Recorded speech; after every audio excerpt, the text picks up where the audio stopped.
Welcome to another episode of Talk with the Titans, live from London, UK, all the way to the US of A and worldwide. I'm your host, Callum L, and this is Talk with the Titans. Jeez.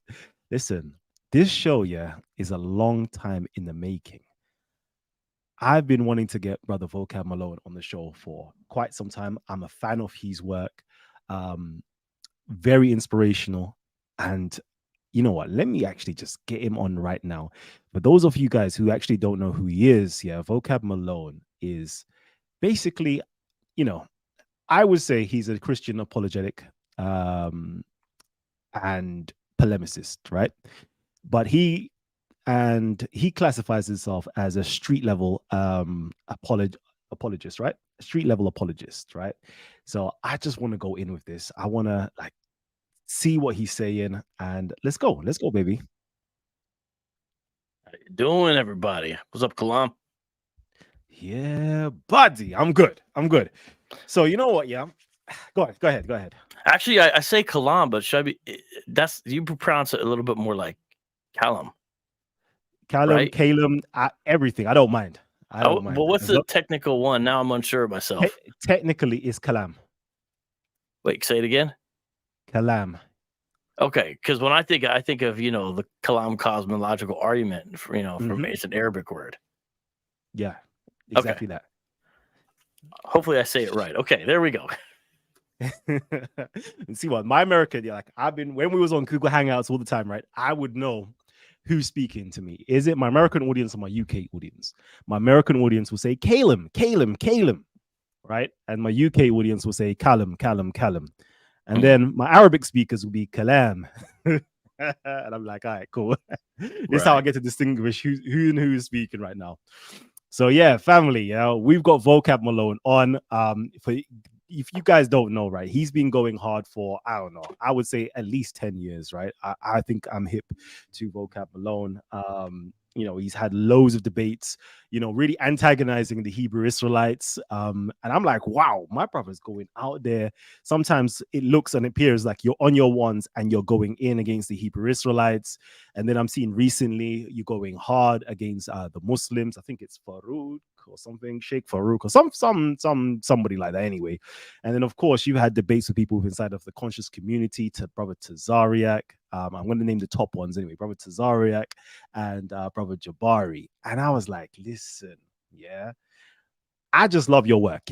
I love your work. And I love I was actually looking at stuff from there's another show that you guys do. And I don't think it's your show, but I think it's linked to you as well, which is Cultish. Oh yeah, Cultish. Yep, Cultish on there, and you had some Kemetic brothers on.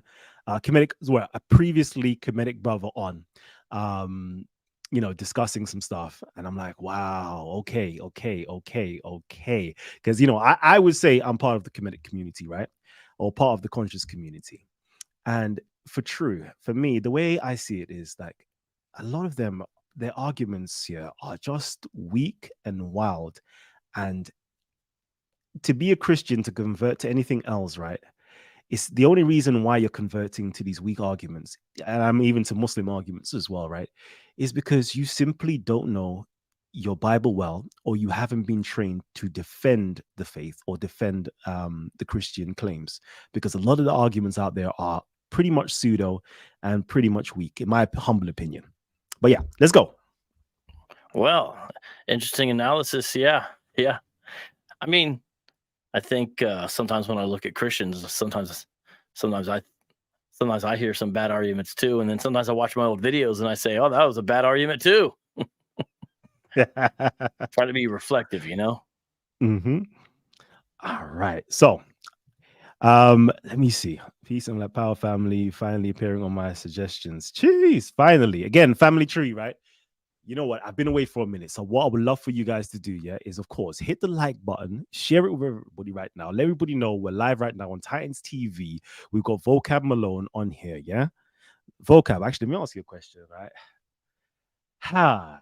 Do you know what? David Wood. You lot had the David Wood series, yeah? What was it? Muhammad's Boom Boom Room. Yeah, there's two different main ones we did. We've done a number of one-off skits, but the serialized ones were Muhammad's Boom Boom Room and Islamicize me. Listen, Muslims, if you're looking, yeah, please like close your ears for a hot second, yeah. But I can't lie. I used to watch that, yeah, and I used to bust up in jokes, yeah, watching it. Yeah, give me some of the little voices for give us some of the voices. You're trying to get me murked, man. Well, it's kind of like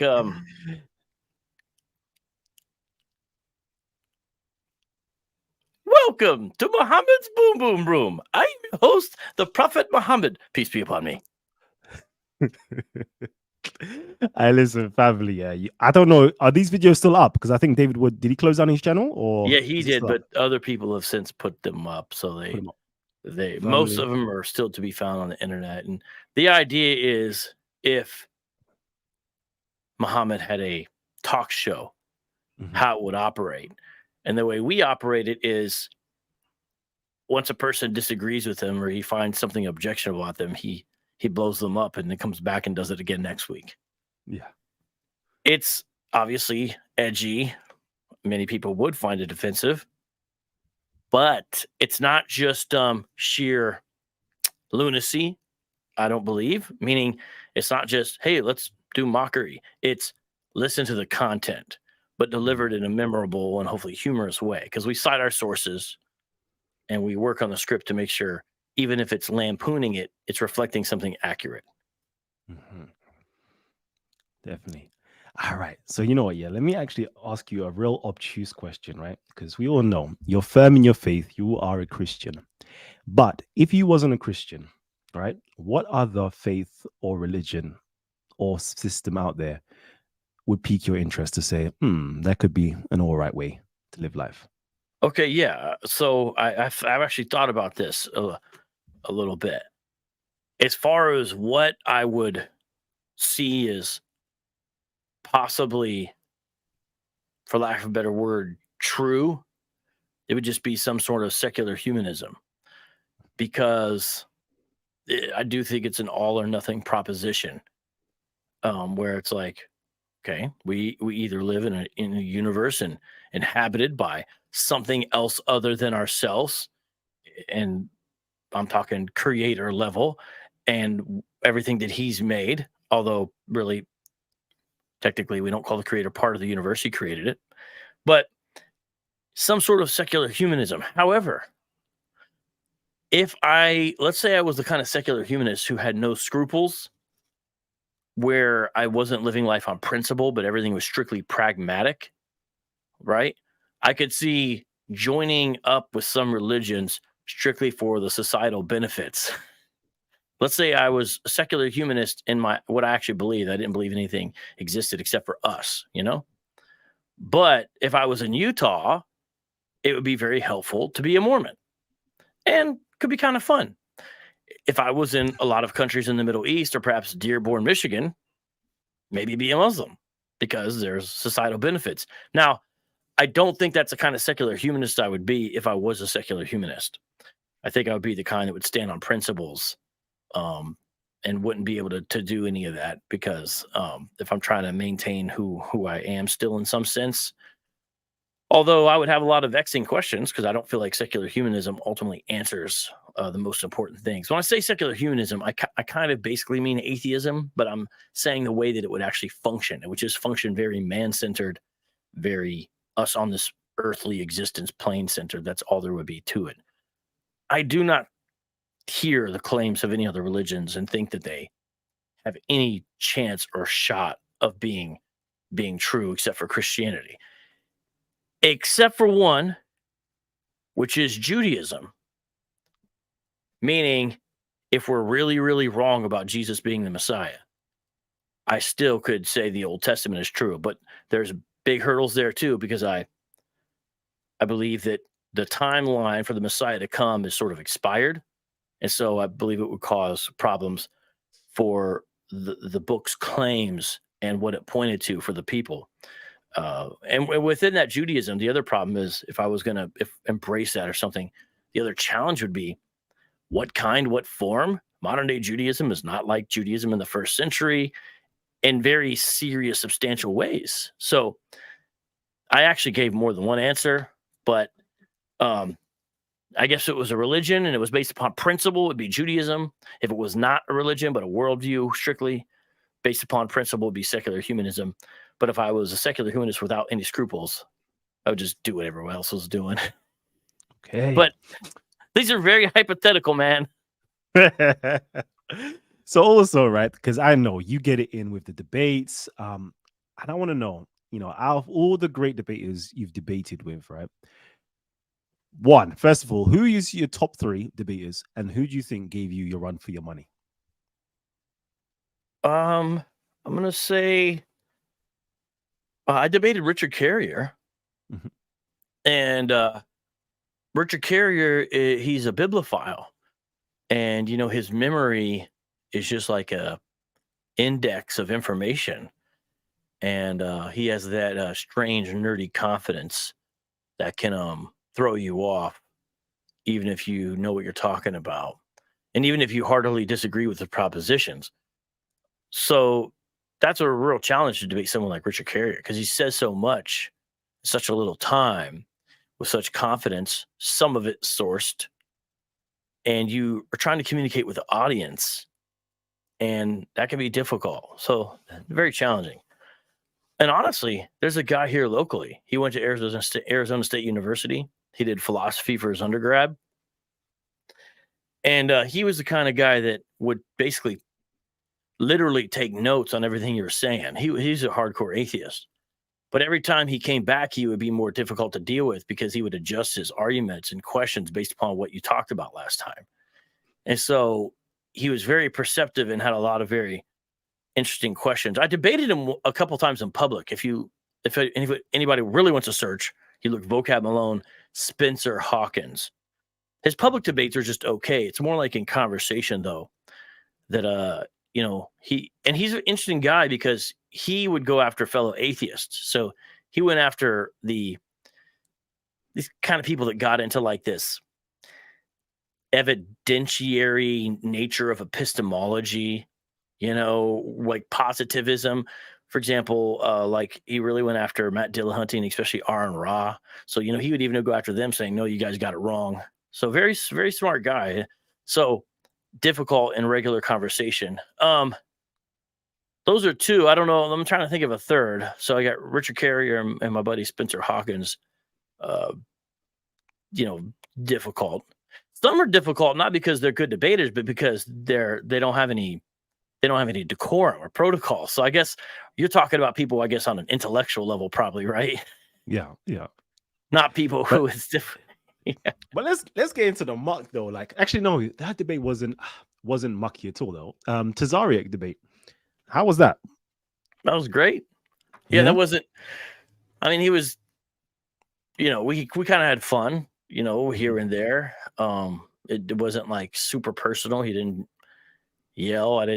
We just had a couple jabs here and there, but we discussed the issues. So I thought it was a great debate. It wasn't very, messy, for lack of a better word. I thought it was a great debate. And we debated the virgin of birth. The idea is Joseph the biological? Is Jesus the biological son of Joseph? I'm sorry, rather. That was what we debated, Colin. And I think the position is ultimately indefensible, but I guess he gives enough credence to that position with his confidence and certain things that if you were a Hebrew Israelite, I guess it could satisfy you. Yeah. But I think an atheist who hates the Bible can read the Bible and say, these people are claiming this guy was born of a virgin. I think it's so incredibly explicit. You don't have to believe it to understand that's clearly what's being claimed. Even if you think, well, only Matthew and Luke claim it and it's not anywhere else, like Bill Maher, you should include the virgin birth everywhere. He made fun of that and Religulous, I remember. But you at least understand someone's claiming it pretty strongly there. And you also, if you take a look at early church history, if it's any indicator of what they thought was going on, these people are virgin birth left and right. It wasn't one of the things that was really being debated. It was so incredibly clear that was a claim, except for pagan critics. Like Kelsa said, actually, he had a Roman father named Pantera. and they just made this thing up, But that was a pagan critic. He still understood the claim. He was just kind of like poking holes in the narrative. That's true. Okay, yeah, that was very interesting debate because with Tazaryach, it's his, how can I put it? It's his confidence and his swag that pulls the audience his way, I would say. But anybody that is kind of hip to the actual argumentation itself would be like, huh? Why? I didn't. Anyways, it's. But yeah, let me not talk. Callum, there's whole swaths of my argument he literally did not touch at all, especially the stuff with the language and the grammar. That the stuff with the language and the grammar that I brought up was not irrelevant. It was part and parcel to the case of what these folks are saying. So if someone's going to debate the English words like they were prone to do, it's like, okay, let's look at what they're saying in the original language. And it's absolutely definitive and I showed that, and he literally never touched it. He never touched anything to do with the grammar, never touched anything to do with the language. And I'm not saying he has to be a Greek expert. I don't claim to be a Greek expert, but there has to be some facility with what's happening underneath if you're making this claim. And it's just whole swaths of the argumentation he literally just left untouched. Do you think that certain groups just kind of live in their own bubble and don't take into a broader consideration of what scholarship is actually saying on these topics? Yeah, and that can, of course, happen with anybody, anywhere, anytime, any place, right? But you increase your chances of that kind of bubble of ignorance when you purposefully discount anyone from the outside. So, oh, well, we can't believe him because he's the genetic fallacy. Or a lot of times these guys racialize it, right? Well, that's not an Israelite scholar. He's the wrong ethnicity. So unless it's convenient, of course, and they use it. So that's a real problem. Now, we don't, scholarship, right? What is scholarship? That's an interesting question itself. And when people say scholarship, there's a lot of questions. Almost any question you raise, scholars are arguing over or have argued over in any field, right? So, we're talking about biblical scholarship probably mainly, but you look at every field and you're like, oh, evolution, the lumpers and the splitters. Oh, the out of Africa thesis. Oh, you used to look at it like, oh, okay, this is just everywhere. Well, it's similar in biblical studies, no doubt. And so it's not, I don't think we can have our whole worldview rise and fall upon that.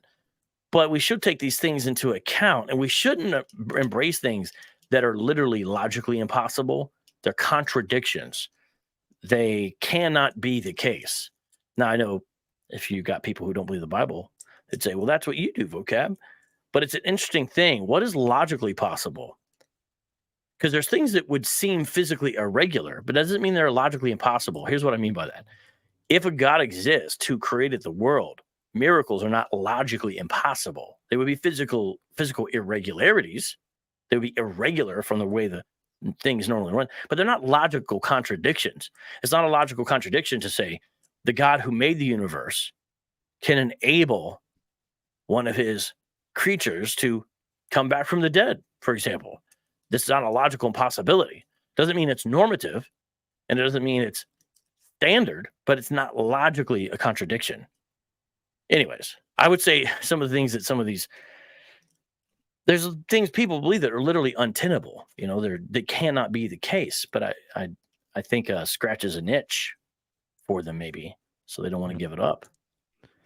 And I want to know, because I was watching back. I'm not too sure how many encounters you had with Jabari, but I think I watched one encounter that you had with Jabari, and there was another what's his name? Adam Coleman? Yeah, I believe so. I believe it's Coleman. I think it was both of you on Sarnet TV. Actually, before I go on to that, shouts out to brother Garfield. The debate with brother Tazaryach and brother Vocab Malone was on that particular channel. I'm sure you can find it also on Vocab Malone's channel. Yeah. But I just want to give a shout out to Garfield for actually putting in that work and actually, facilitating the debate, and the moderator as well was did I watch? Was that the debate? I think he watched. I think he had somebody else moderating that debate. Is that true? Yeah, he had Corey. Yeah, Corey was the Corey, host or moderator. and that was pretty good as well. So yeah, shouts out to Garfield and all the work that he's doing as well. So yeah, the argument. Okay, I was a bit upset with that conversation, right? Because for me, sorry, Jabari. I actually love you, Jabari. I'm just gonna say this though. I have to say this, right? I just felt as though that he wasn't answering your questions and he wasn't able to defend the Kemetic position, and he didn't put forward a Kemetic position, as far as I remember in the conversation. So I want to know: is this something that's kind of regular when you have conversations with Kemetics themselves?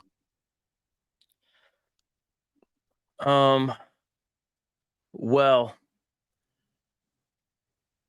I think when some of the Kemetic spokespeople say on the internet catch traction, sometimes it's not necessarily the promotion of their own worldview.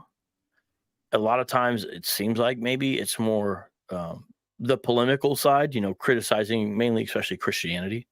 Mhm. And they can kind of function as critics of Christianity. And people can say, "Oh, look at that."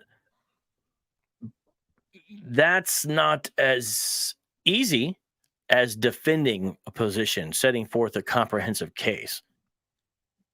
With the Kemetic guys, I do not feel like their worldview is very systematized. And what I mean by that is it doesn't always seem very comprehensive to me. And when I say systematized, I don't just mean, oh, that's Eurocentrism. What I mean is it's not logically connected as it should be. That's what it seems like to me. It seems like there's problems with, okay, well, if this is your view of individual identity, and yet this is your view of the universe, and this is your view of morality, and yet this is your view of what's underneath everything here, I'm not sure how these things all go together. And my goodness, I don't know if a lot of the guys have thought about it.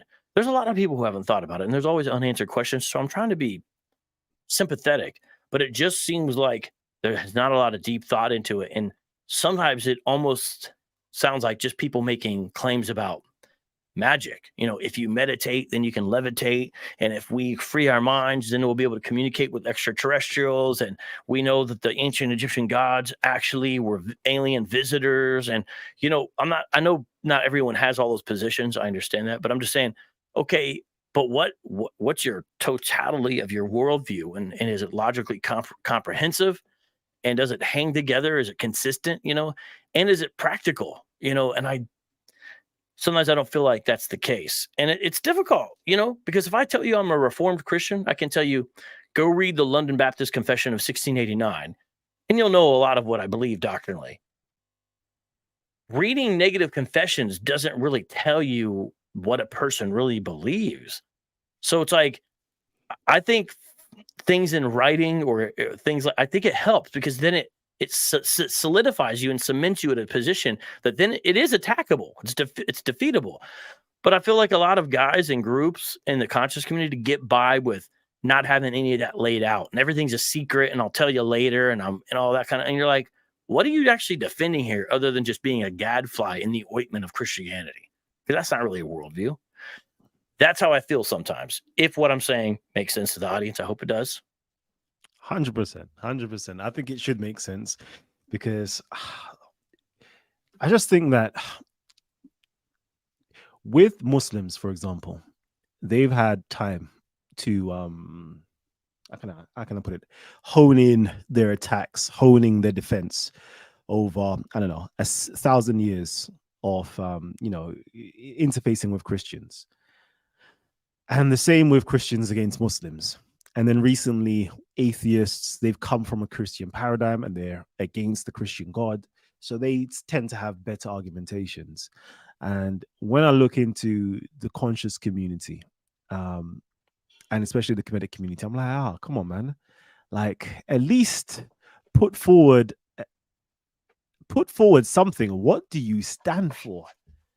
And it just takes so long to actually get to the bottom of what exactly you stand for. What is it that you hold to be true? What is your creed, basically? And yeah, it's just not easy. And I was watching again, I think it was D Hope, D something, D Do you Nights, knew? D New. I think he was an ex-Kemitic. Oh, you're talking about DMG, the poet, Pianki. Yes, Pianki. There Okay. you go. And I'm like, I feel you, because you have so much, zeitgeist claims about Christianity. And I'm like, it just lets me know you have spent no time in biblical scholarship, investigating any of these claims. And it's very detrimental, I think, for the conscious community to put forward claims that you yourself haven't investigated, because you will start turning people away from the conscious community, one, or you will just make the conscious community look like a bunch of quack jobs, two. That's just the way I see Well, I'm not going to argue with you there, it. but you still find yourself being part of the conscious community. There must be some thinkers or groups that you feel are doing the job, don't you? Don't you got somebody you can point to? And I would say, for the things that I'm interested in, right? Actually, for the conscious community, no. There's a lot of it. To me, it just seems like a whole heap of pseudo stuff. Full stop. Majority of it, 99% of it. There are my fan favorites, right? So my fan favorites are people like Asai Hotep, Smash Rockwell, and Brother Reggie. I will say those are my three favorites within inside of the conscious community.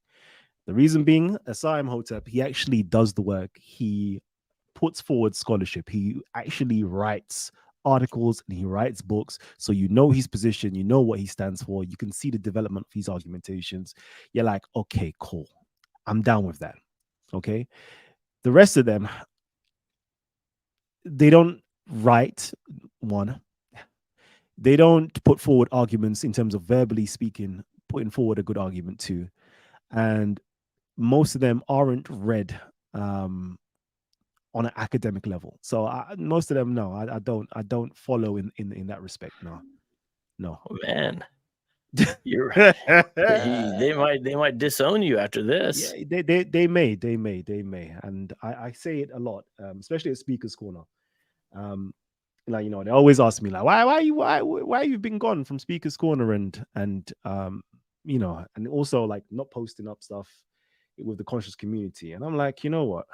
To me, it just seems like Speaker's Corner and the conscious community, forgive me, seems like a lot of people are just suffering from mental health problems, and that's what it is. It's their place to go on, Speaker's Corner to vent their frustrations that they have in life, but they're using their religion to do it, or they come online on YouTube world to do the same thing. It's just a lot of how can I put it?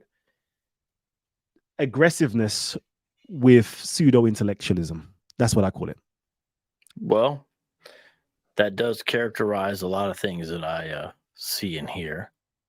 And hey, we're all for passion, but people will kind of put almost any behavior under the word passion.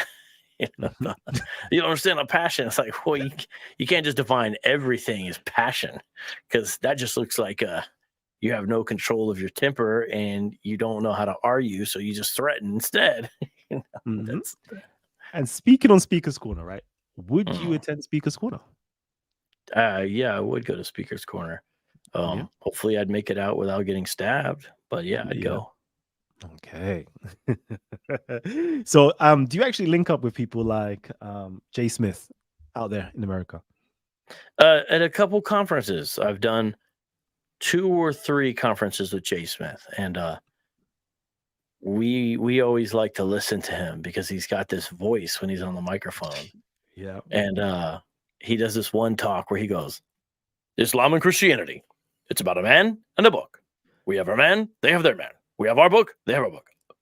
Let's look at the man. Now let's look at the book. A man and a book. He's a funny guy, though. He's actually pretty cool in person. Like Jay Smith is. Yeah, he's a cool guy. He's got some interesting arguments and positions.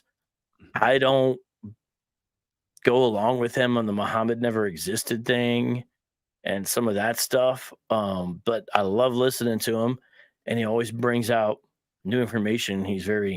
I feel like he's cutting edge, stuff he's doing. And he certainly labored in a very unique field that a lot of people would not be willing to do, being out Speaker's Corner and a number of other things over the years. So I really appreciate him and all that. But he's someone that I mainly run into at conferences, and where he's speaking and I'm doing something. And he seems to have a good memory because he remembers me and we have little chats and stuff like that. Yeah. But let me shout Jay Smith. Jay Smith, if you're watching this, I love you, my bro. I love you 100%. I remember I used to, when I was studying Islam very, very hard, like going in depth, looking at the origins of Islam. I remember looking at his videos, a couple of his videos. Outside, it's like in a I don't know, lecture hall type. I don't know, long time ago. And I was like, yeah, this man's on point. This man's on point. 2-2s. I'm at Speaker's Corner. I'm hearing him speak. I didn't even put it together that this is Jay Smith on the video and this is Jay Smith live in person. I didn't even know. I didn't even have a clue. I just knew that whatever he's saying, I love it. I resonated with it. I think with me and him, we went out. We had dinner together. And he's always looked out. He's always like been down. Like if I asked him to do something, he would do it. He's helped me up put some debates of organized debates he got from, I don't know, I think it was a church he was doing it with Adnan Rashid or somebody like that. No, James White versus Adnan Rashid, I think it was. Oh, he basically got me the footage to put it on my channel before everybody else. So he was able to have that footage, and I was like, yo, listen, I love you. Yeah. Also, YouTube. I took him down to YouTube Studio. I still haven't released these videos, big interviews with Jay Smith in the YouTube Studio, and that was just like exciting time. So shout outs out to Jay Smith because you've always looked out for me and you're always down. So salute to you. Yeah. But yeah, I'd love to see those interviews. I'm sure they're fire. Trust me. Whew. All right, let's go into this now because I know you got a presentation, yeah, and I know we've been talking for at least a hot minute. So I want to know what's the presentation you got in store for us. Well, I wanted to briefly talk about what urban apologetics is. What it is I do, because even the reason I did this, it's not the most exciting or controversial thing, is because even when I was setting up the debate with Tazaryach, he was like, I still don't understand why you call yourself a street apologist. What do you apologize on the street? And I'm just after all this time, it's unclear. So I said, maybe we need to talk a little bit about it. What is urban apologetics? And I think it'll help explain to the outside world, what it is we're trying to do when we do these debates and have these discussions and all that. So let's take a look here. There's some books I wrote, blah, blah, blah. Forget about all that. Okay. Let me hold you for 1 second. Family tree, yeah. You know what I need you guys to do. First of all, if you just joined us, make sure you hit the like button. Yeah, hit the like button, and of course, I need you guys to just share this like crazy. Go to your Facebooks, your WhatsApps, your Instagrams. I don't know, wherever you are at that you're active. Please just hit the share button. Share it to a ton of people because we've got Vocab Malone on the show live right now. He's on the hot seat, going in street apologetics. Let's get it, baby. Let's go. Yes, indeed. Here. Let's go. There you go. I need something like that. Well, you got that background, man. It looks great. Okay, so in an American context, when I talk about urban apologetics in the city, I'll do a brief overview of the basic swath of American history, especially Black American history. And there's a lot more to say, but here's some of what I'll talk about. And sometimes when I give this presentation, it's really for people who have no clue. So these are like outsiders, like Christians who are interested in apologetics, but don't know much about it. And they know even less about urban apologetics. I'm not going to do the whole thing there. The audience, I think, would be bored partially because I think a lot of the audience would have an understanding of the basic overview of history. And obviously this could be critiqued. Someone's going to say, why'd you start there? I understand. It's just a slide. Now, let's, what's the, well, that's weird. It's not, hold on. Let me look at it on my screen too, because some reason it's like kind of cut off a little bit on this one. And so let me make sure I can, yeah, let me just read what's on the screen here. This is Pastor Craig Thompson, Ordinary Christian Podcast. There was a time when urban culture was limited to the inner city. That is no longer the case. Urban culture has spread far beyond the inner city. Urban culture is being exported out of the city center. Ideas and ideologies are shared via social media and blogs. You don't have to travel to find urban culture. Urban culture has come to you.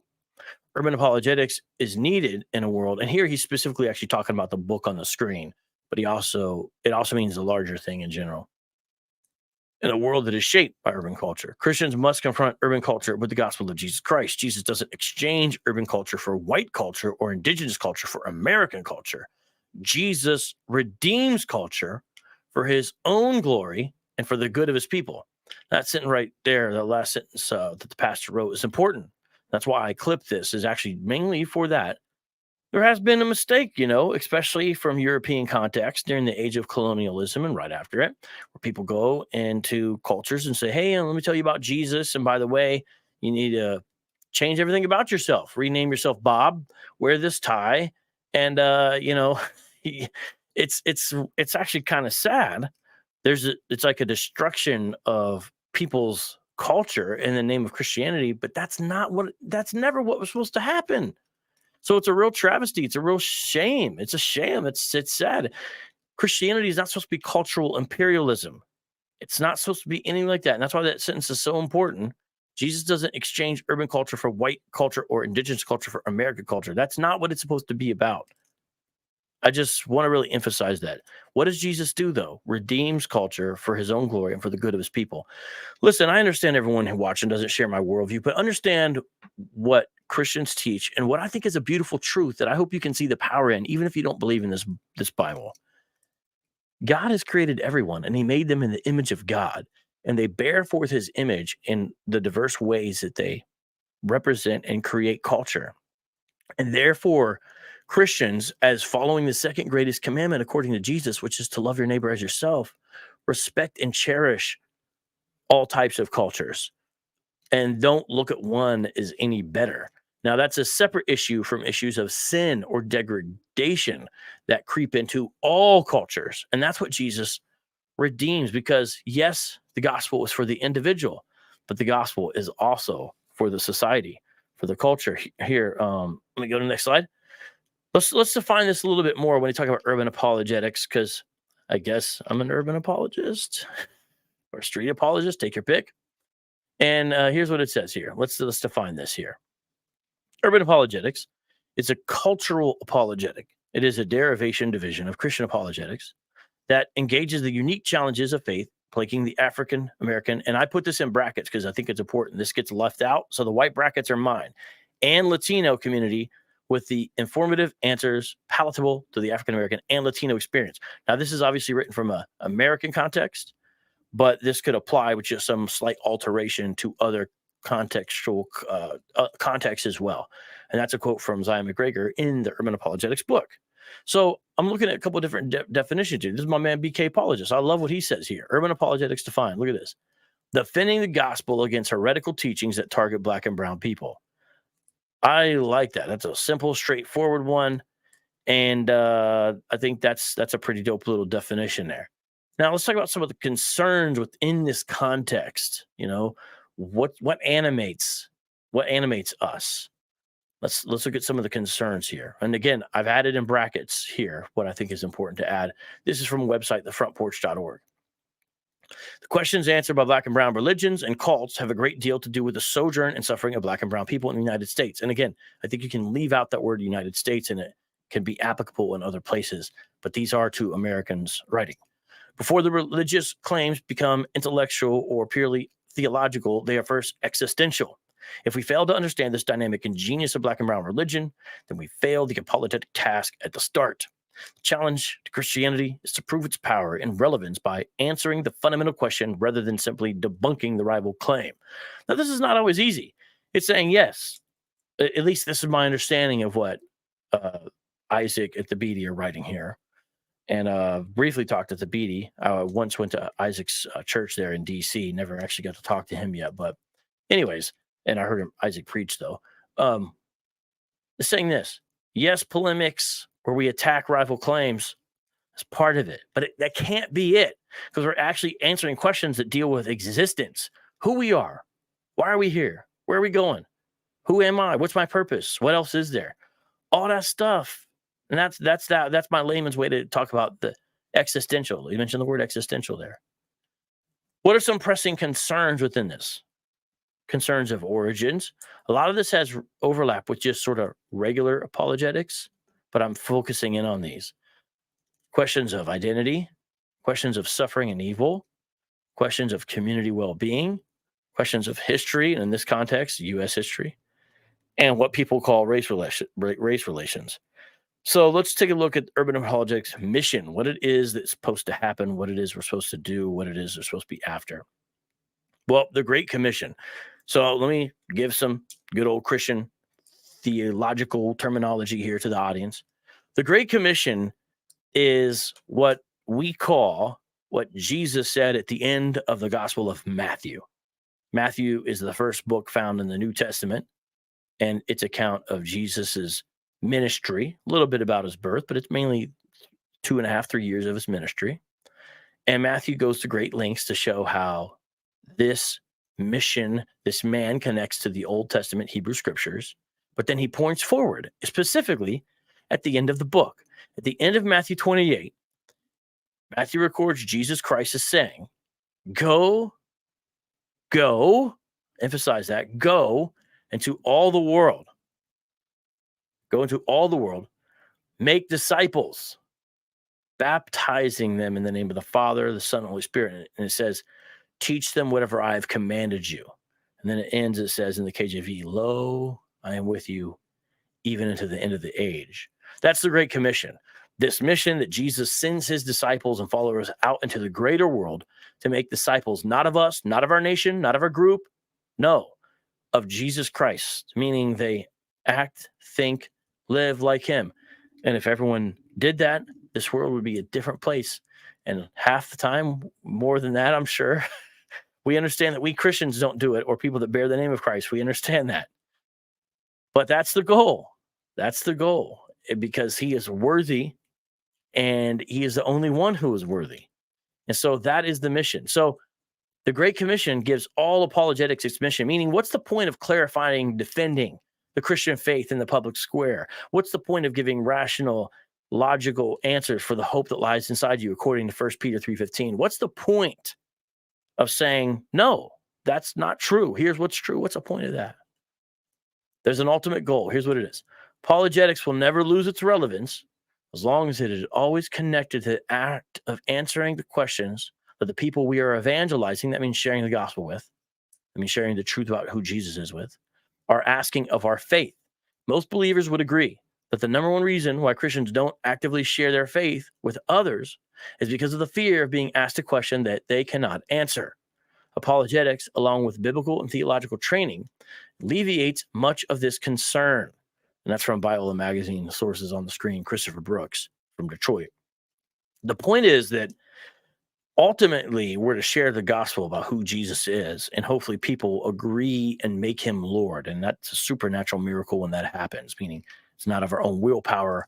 God acts upon the human in a miraculous way to enable them to trust him. That's our theological understanding of what happens. But our job is to share, and hopefully not just with our lips, but with our lives.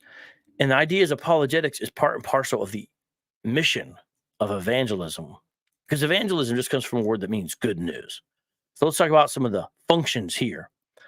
The functions. Now, I know on this screen, you cannot really read that. I understand that. I apologize, but I will tell you what it says.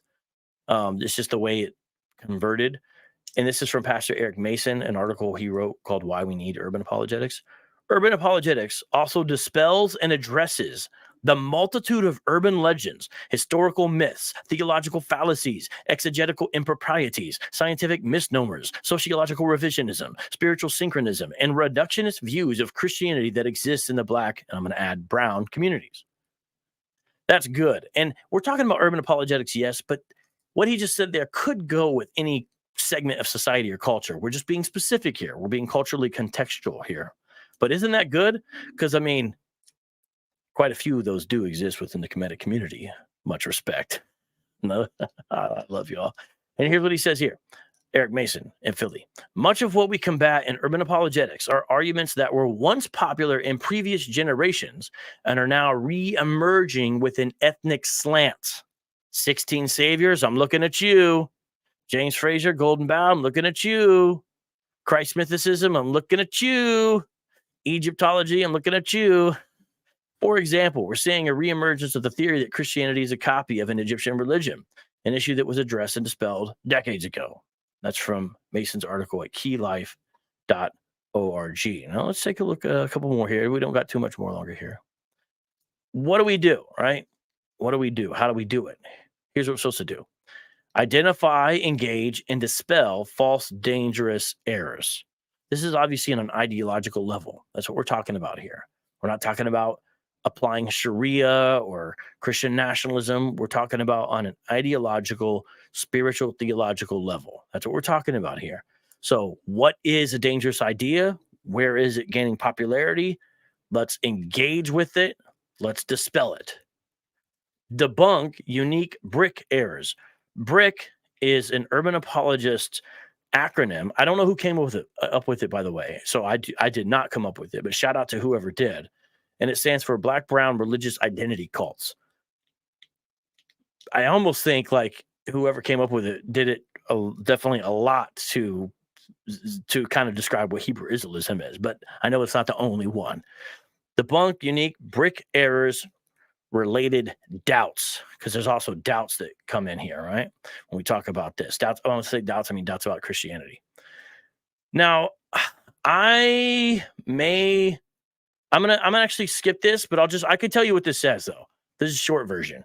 A lot of people are leaving the churches, and plenty of it's our fault. So I'm not sitting around whining, and that includes Black and brown people. And there's some stats and articles to talk about it. That's basically what it is. And the question is, what are the reasons? And I have some of the reasons on the screen.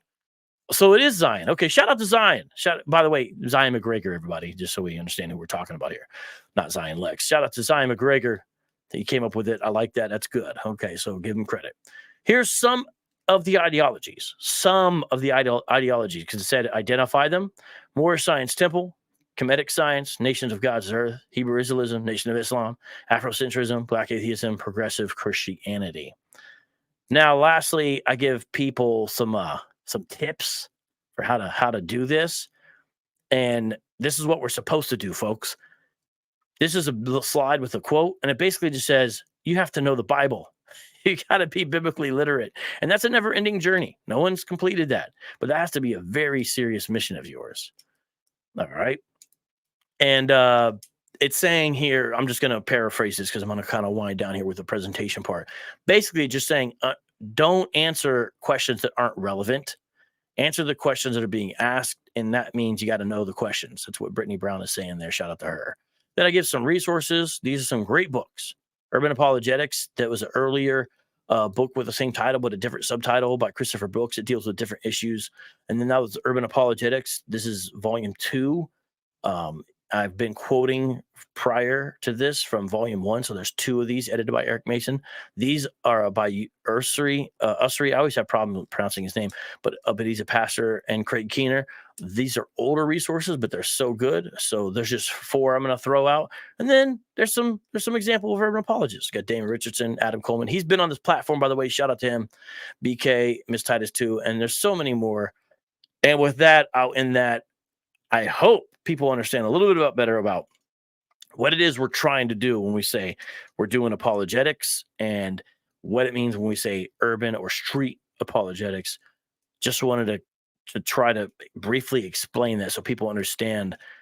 When we say apologetics, that's the field, the science, the art, the discipline. And an apologist is one who practitions or engages in that. So when you say apologetics, you're talking about a subject, a field, right, of study. When you say apologist, you're talking about the practitioner. So that's important because sometimes I hear people make a little mistake there with how they identify things. And it's something that's been around forever. Yes, in the Old Testament, in subtle ways. For example, Exodus clearly contains polemics against the gods of Egypt with the plagues and even other ancient Near Eastern deities in the book of Genesis. And there's more than that, but I'll just give a quick example there. A good book on that is Oswald's Bible Among the Myths. New Testament, similar, especially when you look at Paul and the epistles, even looking at Titus, and Jude, you see those things as well. Then you get real quick into the early church, people having to defend what they believe, So Justin Martyr, people perhaps have heard that name. Justin Martyr, you can read something he has called Dialogue with Trypho the Jew. And he's discussing Old Testament prophecies by Jesus, if he fulfilled them, is he truly the Messiah, things like that. Justin Martyr's, I believe it's First Apology, where he, I think, writes a letter to the emperor. And, this was a thing Christians would do. They would write these kind of open letters and be like, hey, could you guys stop persecuting us? We're not really so bad. We pray for you. Yes, we won't bow down to your statues, but can't we still live peaceably, because we're not going to set fire to the city, we promise. And and by the way, our religion is true. Let me give you some examples. And by the way, your religion is false. I'll give you some examples. This is the kind of thing they would do. From Tertullian, who was trained as a lawyer, so a lot of polemics from him. Origen, more of a scholarly kind of academic, but the reason why I mentioned earlier a guy named Celsus, or Celsus, sometimes he's called, the reason why we have his writings, which is sometimes called pure doctrine, sometimes people call Celsus writings pure doctrine, or a term similar to that, is because Origen preserved his critique of Christianity and then responded to it. And so that's why we even know it exists. And that's just within the first 300 years. Augustine did some similar things. He was in more of a different context, where the debates were more among professing Christians at that point. And I'm skipping over a whole bunch of stuff, like people who dealt with the Gnostics, people who dealt with the Judaizers, people who dealt with the Docetists. These are all early, what we understand to be as heresies and bad ideas. And you also do find the Christians criticizing the gods of Rome, criticizing the Greek gods, criticizing them, saying these are false gods, and making an invitation. No, they didn't call it Dawa, but making an invitation to come to the true school of philosophy, as Justin Martyr called it, which is to study under Christ and to do that. And so it's always been around, and it's not a denomination. It's not a specific kind of Christian. It's not even mentioned in the Bible as far as that person's an apologist. It comes from, as I mentioned earlier, and this is the last thing I'll say about this little spiel, 1 Peter 3:15, where Peter instructs the readers of his epistle there to always be prepared to give a defense or a reason. And the Greek word there is apologia. So he says, always be prepared to give an apologia, so that you may give a reason for the hope that is inside you. Do so with gentleness and respect. So he's saying that you want to give a reason to defense for what you believe. And the Greek word's apologia, because it means reason, defense. And so that's where the apologetics term comes from. Because really, there's apologists and apologetics for all kinds of things. It's just kind of commonly associated with Christians. But sometimes you'll hear people like say it's a sports team. Oh, you're just being a Manchester United apologist. Whatever they do is right. Whatever they do is right. You just, no matter what it is, every now and then you'll hear that in other phrases. That's kind of an insulting kind of way, though, because it indicates you're a shill. But nonetheless, you sometimes will hear it. But yeah, that's what I wanted to present, and I appreciate you allowing me to do it on here today, sir. 100%. So you know what? Let me just ask you a quick fire questions in terms of apologetic works, right? So I want to get into some of these false and dangerous beliefs within inside of these Black identity movements. Yeah, okay, let's go. So are you telling me that Christianity is not the white man's religion? Well, white man can definitely be in it, but it's not the white man's religion, and in no way is it. And when I say that, here's what I mean.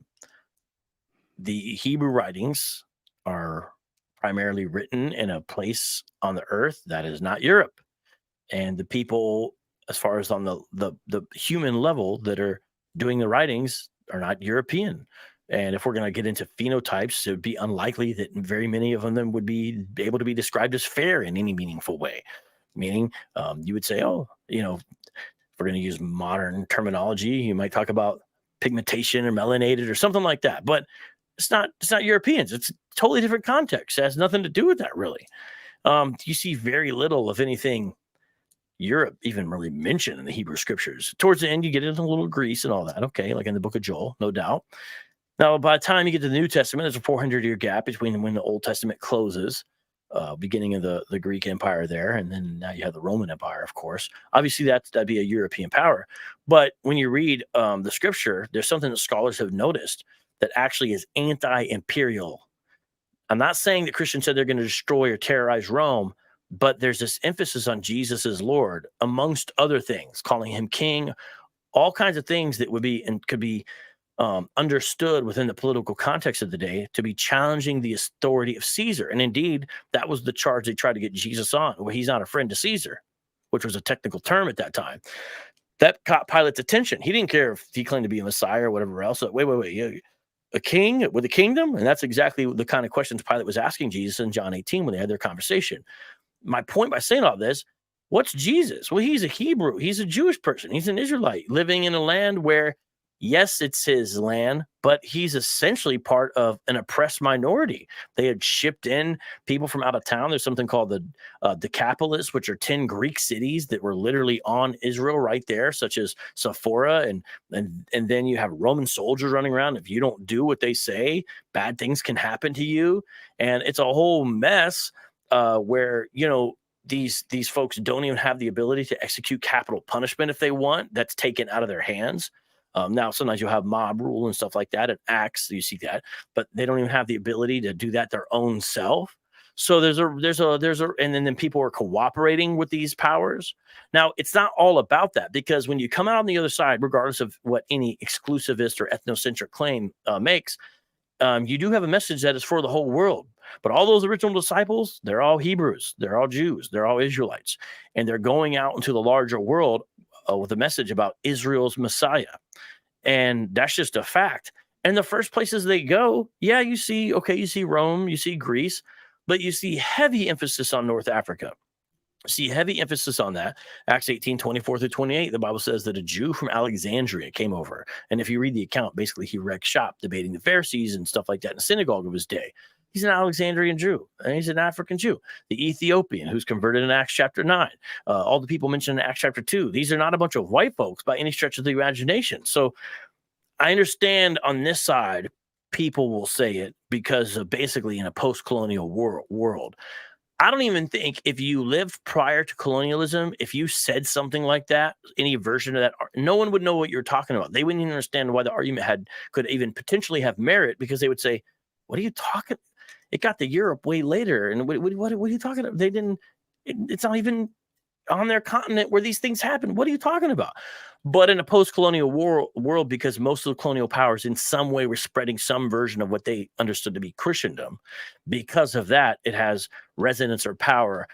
And I'm not saying it's true. I try to be sympathetic to people that say it, maybe if they legitimately mean it, especially if they're saying, I feel like if I become a Christian, I've got to unadopt my own culture. I'm sensitive to that. And I try to emphasize earlier, that's not what's supposed to happen. That's not what it's about. And also that, we get bad mixes when we get the interests of empire mixed in with the interests of what is supposed to be something that is building a kingdom that is not of this world. That's what Jesus said. Yeah, I got a kingdom, but it's not of the world. And that's what we're building. We're not here, building a political empire or anything like that. Well, when that gets conflated or that reality gets ignored, when I say conflated, I mean interest of temporal empire mixed in together with what are supposed to be eternal interests, right?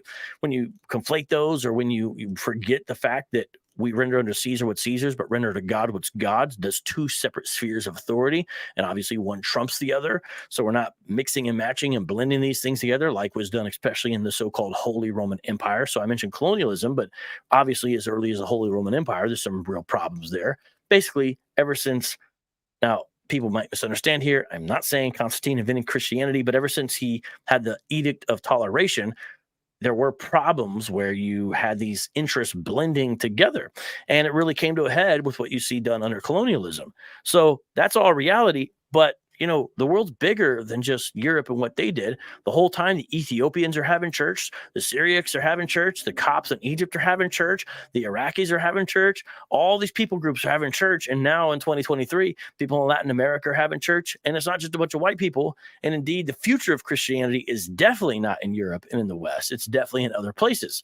And so, no, it's not the white man's religion, but I would be a fool to deny that people have used Christianity, used the Bible as unfairly, wrongfully, but as a weapon in the cause of colonialism and imperialism and white supremacy. Obviously, I wouldn't deny that has happened. But the question is, was that justly done? Meaning, does that fit? Does it go together? Is it right? Or was it unjustly done? Obviously, it was unjustly done. I don't think it in any way comports with actually what the Bible is saying we should do or how it should be. Remember, love your neighbor as yourself. That's a really big one. And neighbors don't go conquer neighbors and take their wives and split up their families and force them to change their names because they can't say the name or something like that, right? So no, it's not. But at the same time, I think Christians should be sensitive to when people say that and at least have an understanding. But last thing I'll say, I think some people know all that, what I just said, and they don't care. They just say Christianity is white man's religion anyway because they know the powerful effect it'll have on people. And I think they're just taking cheap shots, some people. So, wow. Listen, family, I'm going to ask one more question, right? And I'm going to open it up for you guys to come on in and ask questions. Post your questions in the comment section. Otherwise, I will post the link as well. But first of all, comment section, right? So, Vocab, you're telling me, this is hard to believe. So, number one, Christianity is not the white man's religion. Next, you're going to tell me that Christianity isn't a straight copy from Egypt. I've watched a few Zeitgeist films. I've watched a few TikToks and YouTube videos, and it's just a straight copy from Egypt. Well, yeah, I guess some people still say that, right? Many things to consider there, many things to talk about there. So if someone's going to make that kind of claim, right? Christianity is a copy basically, I guess the argument is supposed to be Christianity is not true. It's copying from some earlier source. And so since it's derivative, how could it be the original thing or be true? I think that's what people are trying to say by that, right? We have to establish a bunch of things for this argument to work. One is whatever the source is that we're saying was copied from Christians, right? We have to establish that it definitely was before said Christian belief or said Christian practice. That is absolutely essential. The whole thing of the argument is based upon chronology. So if we're going to say, here's this practice, here's this belief, Christians took it and made it their own, it can't be after Christianity. And what you find a lot of times is people will say these kind of claims, and you look at the original, say the first mention of this claim about what Egyptians did or believed, or sometimes it postdates Christianity. Sometimes these people don't know it. Sometimes they just use it as a cheap argument. Or sometimes they'll say, well, yeah, but we know it was reflecting earlier stuff. Well, do we? So that's a key thing. The establishment of the chronology, the timeline is very important in that. And I think a lot of these arguments fall short in that area. Not all of them, but a lot of them do. The other thing is we want to talk about is, don't we have to do some work if we're going to make that claim to show that there was some sort of awareness of borrowing, some kind of conscious awareness of borrowing and a willingness to do that? So it can't just be that, like, well, look, here's a parallel in my opinion, right? Here's a parallel. Doesn't have to be. We have to have some evidence that people were taking this and then reincorporating it. Some people may say, well, we could have no such evidence. Well, I think we could even have a low bar, meaning, okay, we don't expect someone to literally say, I am now copying this religion. I get that. But some evidences, now people say there is evidence. You just have to open your eyes, look at this picture. And that's where you get into really silliness, where you're saying, look at this picture. It proves it. It's like, what? It's a drawing, man. How does that prove anything? But people make these arguments in real life. Well, but we have to be able to do that. I think this is just fair to expect. And there's a lot of problems with it, such as what would the motivation be? these are monotheistic Jews. What would the reasons be? I mean, I feel like with a crime, you need a motivation. And I feel like that's lacking a lot of times as well. And, there's more to say with it. But usually what I found with the claims is the original sources don't say what the person putting forward the argument a lot of times says. And so if it doesn't actually say what you're saying it says, then you don't get to describe it in Christian terms and kind of baptize it and then say, oh, look, it's a resurrection. You'll see that obviously with a certain case of a certain Egyptian god who was chopped up into a lot of pieces and became god of the underworld. That's not a resurrection. That's not a resurrection. And there's a question about when exactly did that even happen, right? When did that happen? See, these things are kind of located in a galaxy far, far away, meaning I can say, even if somebody wants to debate it, obviously we know Garfield loves to debate this. Jesus was born under the reign of Tiberius Caesar. But at that point, you're putting it somewhere, right? You're saying within this time frame here, when did these things even happen? Meaning, now someone would say, well, that's not relevant. They're just borrowing from myths. They're just ripping off myths. The other thing is just the whole actual structure of Christianity, meaning the early literature about Jesus, the non-Christian sources about Jesus, all these things. Well, if Jesus really existed and really had his life, let's say you found something that really looks like a parallel. Well, it could just be a coincidental parallel. This is best case scenario. I don't think really very many of these exist, by the way. I'm just trying to be charitable here. Well, if Jesus really lived and really did these things, then that's just his life. That's just is what it is. It's just what happened. Doesn't mean it was ripped off from anywhere. And, lastly, ripped off from Egypt. People say that. It's like, which version of the myth? You start to look at these Egyptian myths and it's like, there's one from Memphis, there's one from here, there's one from there, and then one becomes popular later. And I just feel like people they very rarely will define it like it's this version of the myth. Here's how Christians could have come in contact with it. They don't do any of that work. It's like, look at this picture or look at the way this word sounds similar, which is such bad argumentation. Words that sound similar, pictures that look similar. And it's almost relying upon honestly, ignorance of the audience sometimes. And they don't just do it with Egypt. My favorite one is probably Mithras. That's a Persian god. They'll say, Mithras being born of a virgin. And you read the accounts about Mithras and it says he emerged from a rock wearing a hat and wielding a knife. Like, I mean, are we going to define the rock as a virgin? Is that what we're saying here? And a lot of them are actually like that. That's just my favorite example, because I guess the rock's a virgin, I guess. But you realize that people are cheating at that point, and they do that sometimes with the resurrection. It's like, no, he just became the god of the underworld. And look how he came back to life. His wife/sister turned into a falcon and then copulated with him. So first of all, that's incest. Second of all, it's bestiality. And third of all, it's necrophilia because he's dead. It's really gross and weird. And that's the way he comes back to life. And you're telling me that's like Jesus' resurrection? Bro, come on, man. Just saying.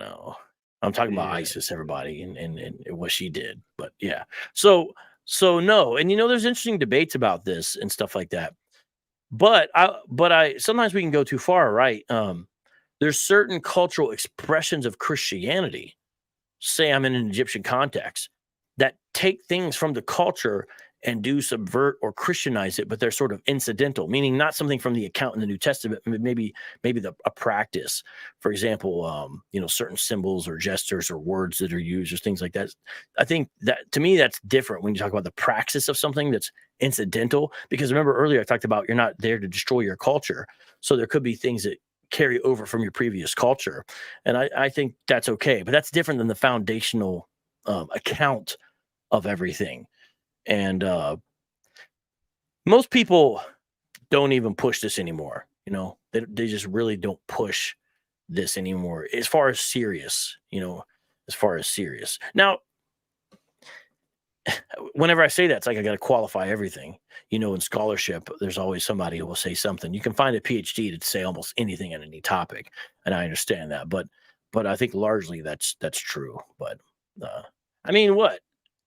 I guess you don't believe that Christianity was borrowed from Egypt anymore, or do you? Never believed that. Never? Never, ever, never, ever believed that. Your whole life? I don't think ever believe that Christian? Let me really delve into that. What about Christianity do I think was borrowed from Egypt? Nothing. I would say that there has been cultural borrowings.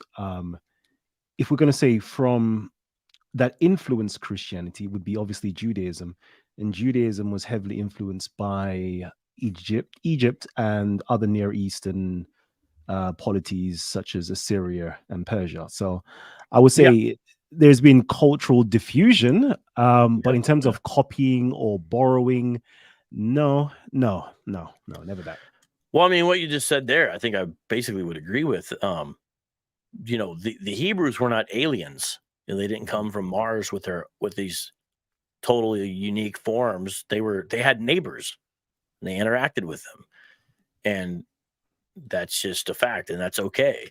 I mean, you see Moses talking about learning from the wisdom of the Egyptians. The Bible doesn't try to hide it. Where it is, right?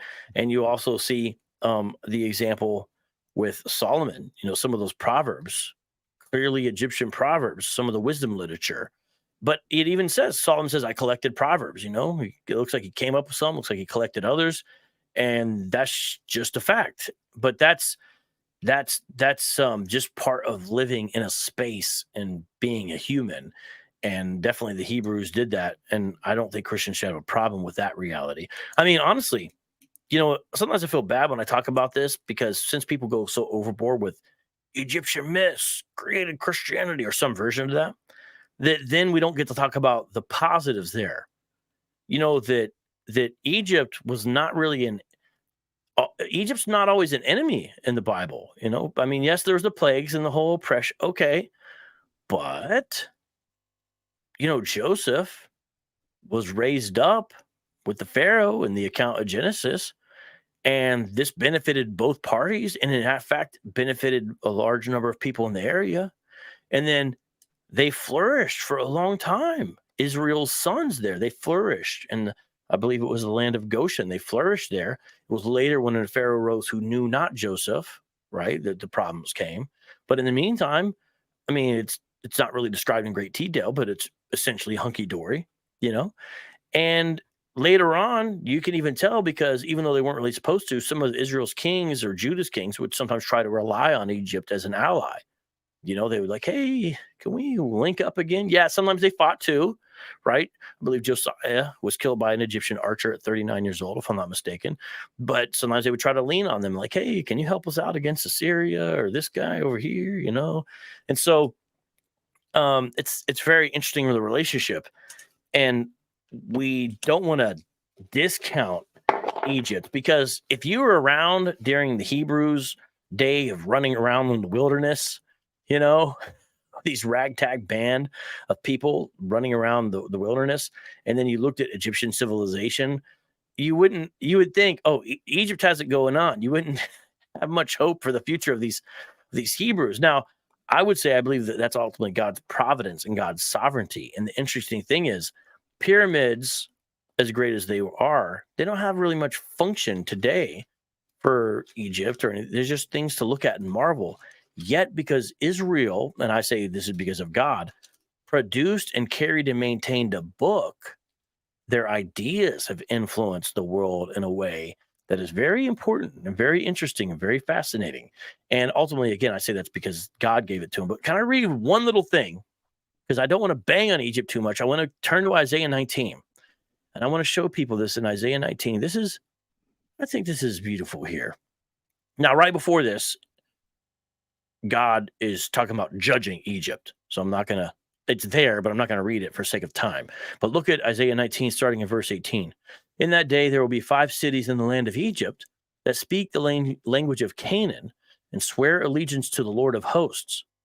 So there's prophecy that basically got Egypt being down with Yahweh. One of these will be called the city of destruction. In that day, there will be an altar to the Lord in the midst of the land of Egypt, and a pillar to the Lord at its border. It will be a sign and a witness to the Lord of hosts in the land of Egypt. This is the book of Isaiah. This is like 700 years before Jesus, everybody. Understand that. When they cry to the Lord because of oppressors, he will send them a savior and defender and deliver them. And the Lord will make himself known to the Egyptians. And the Egyptians will know the Lord in that day. and worship with sacrifice and offering. They'll make vows to the Lord and perform them. And the Lord will strike Egypt, or strike Egypt, striking and healing, so judging, but yet also recovering. And they will return to the Lord, and he will listen to their pleas for mercy and heal them. Isaiah 19, verse 23. In that day, there will be a highway from Egypt to Assyria, and Assyria will come into Egypt, and Egypt into Assyria, and the Egyptians will worship with the Assyrians. Now, remember, the Egyptians are described as worshiping Yahweh there. Now, this is the last two verses. In that day, Israel will be the third with Egypt and Assyria, a blessing in the midst of the earth, whom the Lord of hosts has blessed, saying, Blessed be Egypt, my people, and Assyria, the work of my hands, and Israel, my inheritance. Now, I think that's powerful because it shows there was always a universal scope of mission that was latent in a lot of the Old Testament, even though sometimes it's not able to be clearly seen or people forget about it.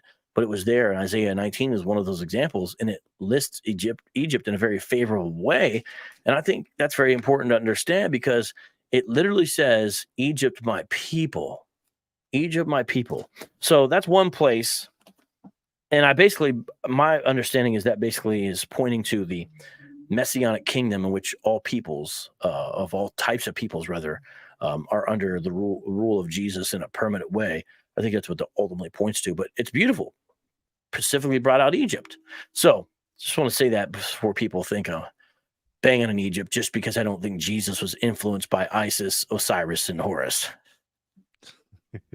Actually, let me put forward one, because I know somebody might say, Callum, but all right, I'll put forward this then. I would say that although I don't personally think that Christianity is copied from Kemet, I think that there are, accounts from Jews that Jesus, got his teachings on or arts or magical arts from Egypt itself. So there are claims of that going back to the Jews. What do I think? Do I think these claims are true? I don't know, man. I don't know. I think a lot of this stuff is just made up personally. So I'll leave it like that. Let's go. Well, yeah, there in the Talmud, makes an allegation against Jesus about what you just said. There are other, by the way, pagan critics. Remember, I mentioned Celsus or Celsus. There's other pagan critics who actually ended up saying similar things here. But when you look at the Talmud is not the Torah. It comes from later. From later on, and I believe this is from Tract Sanhedrin. And yeah, I got it up on the screen before me. 107b reads, the teacher said, Yeshu practiced sorcery and corrupted and misled Israel. And then Sanhedrin 104b says, did not Ben Stada bring forth sorcery from Egypt by means of scratches on his flesh? So they're talking about Jesus, by the way. And they're basically saying that Jesus learned magic from Egypt and even cut magical formulas into his skin. That is what that's saying. So you get a similar thing in the Gospels themselves, where the opponents of Jesus say he's demon possessed, and they say that he drives out devils because he himself is basically possessed by a devil, and that's where Jesus says, "How can a house divided against itself stand?" So, the interesting thing about that is it's a polemic against what his opponents perceive to be some sort of power that he has. But basically, in a manner of speaking, instead of saying it's from up here, they're saying it's from down there, And in the case of Egypt, you might say that they're saying it's from right here. So it's a way to discount miracle accounts by Jesus, which is interesting because why would they need to explain that if there's nothing to explain? Why do you need to explain that unless there's something there? But the Talmud is interesting because it wasn't finished until later. So it's post New Testament. However, there's a question about the dates of the source material. And really, scholars try to get to the bottom of it, and it's very difficult to get to the bottom of what layer or strata, meaning how early does it go back. But even if the charge goes back all the way to the days of Jesus himself, let's just say hypothetically, obviously doesn't make it true, but it is an accusation that some of Jesus's opponents did make. It certainly is. It's right there in the Talmud. And, there's a good book called, I think it's called Jesus in the Talmud. I'll have to look up the author, but it's all about these tractates in the Talmud that are very anti-Jesus. Some of them are really, really foul, really messed up. But it's just polemics against Jesus, basically, you know? And one of them is, yeah, he could do miracles because he learned sorcery and magic from the Egyptians. So it's there, but it's very late. And obviously, it's just an accusation from opponent, most likely from opponents who didn't even know him at the time. And we don't see them saying that during his lifetime. Although I said they said something similar, meaning you get it from the devil. But even in his lifetime, they weren't saying that. It seems like it's a later development, perhaps for people who then read the New Testament and they saw all these Christians say Jesus went to Egypt at some point. So maybe we'll say he learned magic there. The accusation seems to be past his life when it was created, and it may come from a reading of the New Testament itself, which would make it derivative. It's an insult based upon the source documentation we possessed as Christians at that time versus something that was organic in the context, because in the context of the Gospels, it's you're demon possessed. You see what I'm saying? Not you learn magic from pagans. Mm-hmm. That's right. But that's right. But that certainly is something in the Talmud. Now, again, people should understand what the Talmud is. It's a oral commentary that basically gets codified and written down at some point, and it's essentially rabbinical opinion. So the Talmud disagrees with itself because it's rabbinical opinion just recorded. It's designed to record